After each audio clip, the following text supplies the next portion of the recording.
JCPS teachers working in fear. Some say they are dealing with dangerous classrooms. WDRB's Valerie Chen and Tony Kahns investigate what's being done about the problem. I'm unable to teach. This is not the job that I signed on, to do. This overwhelmed, just fed up kind of feeling that I have every morning. 17 teachers at 12 JCPS schools, some elementary schools, have contacted WDRB, all with the same concerns. They say students are verbally, emotionally, and sometimes physically abusing other students, teachers, and staff daily. And the teachers say they're not getting enough support from the district. 2 teachers this week resigned over the issues. They say they are tired of spending most of the school day managing behavior. It says, to whom it may concern. I am resigning my position as a first grade teacher at Fraser Elementary School effective immediately. Lucretia Gu was a full-time teacher at Fraser Elementary School until she submitted this resignation letter to JCPS. It has become unsafe in the classroom. There's kids throwing chairs, putting their hands on other students, refusing to follow directions, throwing crayons, pencils, no support from staff. It seems everything is blamed upon the teacher. This Rutherford Elementary teacher, who doesn't want to be identified, feels the same way and resigned Friday. Her school and others have student response teams to help teachers, and she had called for help. It was during dismissal. It was at the end of the day, and nobody showed up. Nobody responded at all. And so the end of, it was at the end of the day, and I left in tears. And that was the day that I decided, no more. I can't do it. What are you doing about the support that these teachers say they're not getting? Well, and I would encourage teachers, and teachers are meeting in teams and with teams at schools, and they're looking at data, and they're working to solve problems, and they can reach out to the district for support. Superintendent Donna Hargan says there are 6,600 JCPS teachers, and surveys show the majority feel safe and supported. Since the start of the 2015-16 school year, 72 teachers have resigned. That's an increase from 62 teachers during the same time frame last year. Hargan says the district doesn't keep a record of why teachers resigned before their contracts expired. It was not because they were retiring. It was not because they were moving on to bigger and better things. It was because they were fed up with the way our school was run. Hargan says the district has spent $243 million over the past 3 years to increase school-based support. The district hired assistant principals at elementary schools and mental health counselors to meet the needs of students. School board member Linda Duncan spent 3 hours at Fraser and says during that time she heard teachers make multiple calls for assistance. She says this school and others need additional resources and support. It disappoints me. I know that there's a great deal of struggle going on out there because they feel that there's not the control in the classroom that teachers need. It has gotten very bad. Our staff fields calls from teachers who are crying, they're upset, they want to make a difference for kids, and they feel like the behavior challenges that they're dealing with are preventing them from doing that. The Jefferson County Teachers Association surveyed all of its members and found significant concerns regarding student behavior in their classrooms. The report showed the severity of problems have increased over the past year. Parents who've contacted me are also concerned about this kind of behavior in the classroom because it's impacting their child's education, and they're wondering what can be done to improve that. If they need district support, then we need to provide the support that they need as well. But we can't take a magic wand and eliminate how complicated this is. While it was a difficult decision, this former teacher tells WDRB it is best to leave the district for her mental health. If somebody asked me 3 years ago when I was walking away with the amount of student debt that I would be leaving my career, I would say there's not a chance. No way. I can't afford to leave.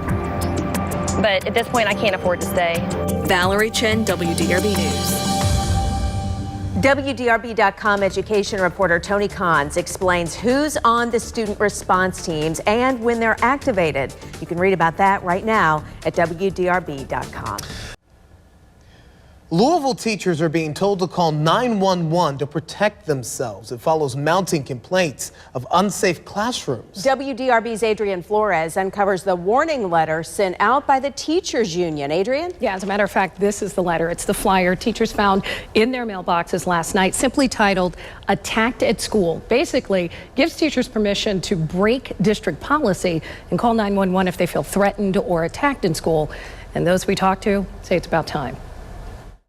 She got up to go punch him in the hallway and she missed. She had bad aim, so she hit me and cut my mouth. Getting caught in the crossfire after one student attacked another last year was the final straw for Jessica Erickson.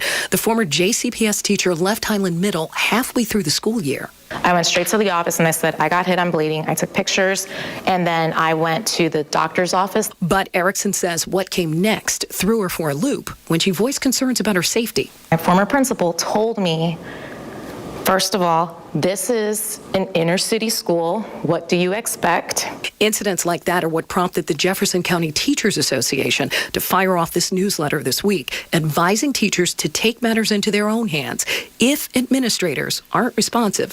Reading in part, quote, in emergency situations or where the principal has demonstrated a disregard for teacher protection, you have the legal right to call 911 and ask for police assistance if under attack or injured by the assault of a student. End quote.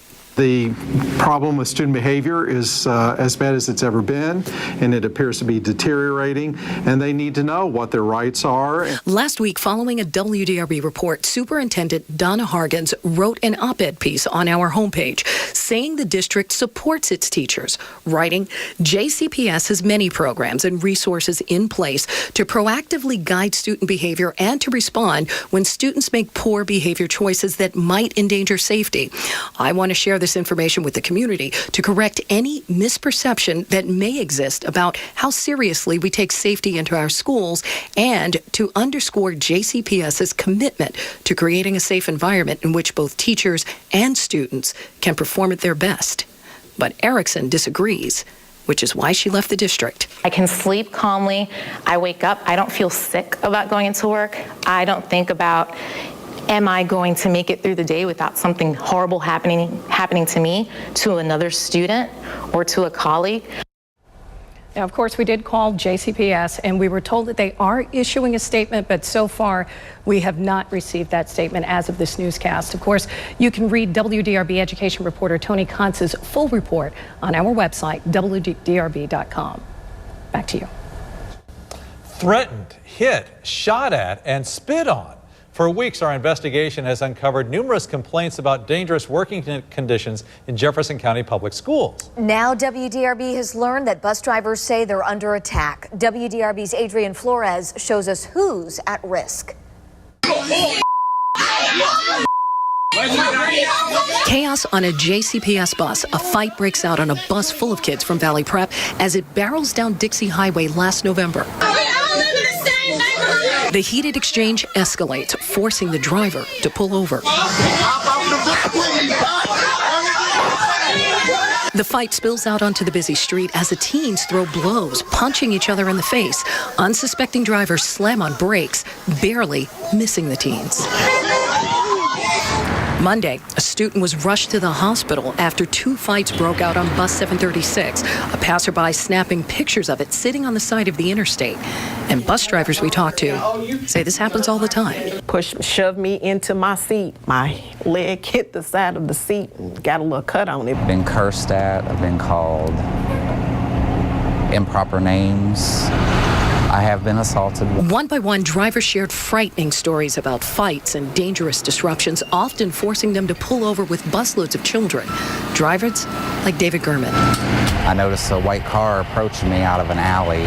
Gurman was driving bus 830 to Buchel High School back in March, a route he had only just picked up days before, after the district combined runs to combat a driver shortage, a decision that nearly proved deadly for the driver and his passengers. Next thing I know, I seen a gun being pulled out and they started shooting at the back of the bus. His hands still shake, recalling the moment his bus was ambushed, bullets ripping through the back of the bus where one of his students normally sat. And what that was is two rivalry gang members one was after the other. We constantly have bus drivers getting threatened, kicked, hit, headbutt, spit at. John Stovall, president of the bus union, says things have gotten much worse for his drivers in the past 2 years. You're by yourself on a bus. You don't have the luxury of having a classroom, security guard, and other teachers and staff members there to protect you. Conditions so bad, Stovall says drivers are leaving in droves. 90 have left since July alone. 26 retired. Most either resigned or were fired. And about 130 drivers call out sick every day. The reason? What Stovall calls JCPS's lax disciplinary policy. No one wants to admit that they have a problem. This side blames this side, that side blames that side. You get token responses, we're going to look into it, but nothing changes. I don't like it being portrayed that we have unsafe buses in Jefferson County. We sat down with Chief Operations Officer Michael Razor about the drivers' complaints. What do you say to the drivers who say they're being ignored? Well, I'd say, A, that the drivers aren't being ignored. We take appropriate measures in all cases. There are many times we change a kid's bus stop. There are many times we put security at a bus stop because something happened in the neighborhood. Razor says anytime there's a problem on a bus, a whole team responds. Security, administrators, even LMPD. But LMPD's role may be changing. In the past, officers responding to disruptions on buses would often remove children from their bus and transport them home or back to school. But last week, Chief Steve Conrad sent JCPS Superintendent Donna Hargens this letter clarifying the department's responsibility, writing, quote, "Officers will respond anytime we are called, and we will take appropriate action to regain order to any situation. We will not, and legally we cannot, enforce administrative regulations." We want to make sure we ensure the safety of those children, but by the same token, there are certain things that we are legally not able to do, and it does fall back on the school system to provide some of those assurances and protections. Protections Razor maintains the district is already providing, claiming bus suspensions are up this year, though he says the number of incidents is minute compared to overall rides. The district transports roughly 70,000 students a day, adding up to about 4 million rides. On average, drivers write 10,000 referrals for disruptive behavior each year. And so far this school year, 501 students received referrals. 125 of those have 5 or more. I'm not saying it's not a big deal. And that concerns me. No, don't mix my words. I'm not saying it's not a big deal at all. Every time it happens, it's a big deal. To combat the problem, the district outfitted nearly 1,000 buses with cameras in 2012. And last year, the district designated 50 so-called troubled routes, including the one right here on 10th and Ali, dedicating more resources to the run and giving drivers what amounts to hazard pay. Most of those routes concentrated in the West End.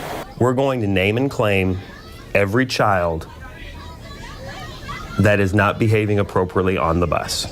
And our schools are going to develop a plan around that with the bus driver for those students.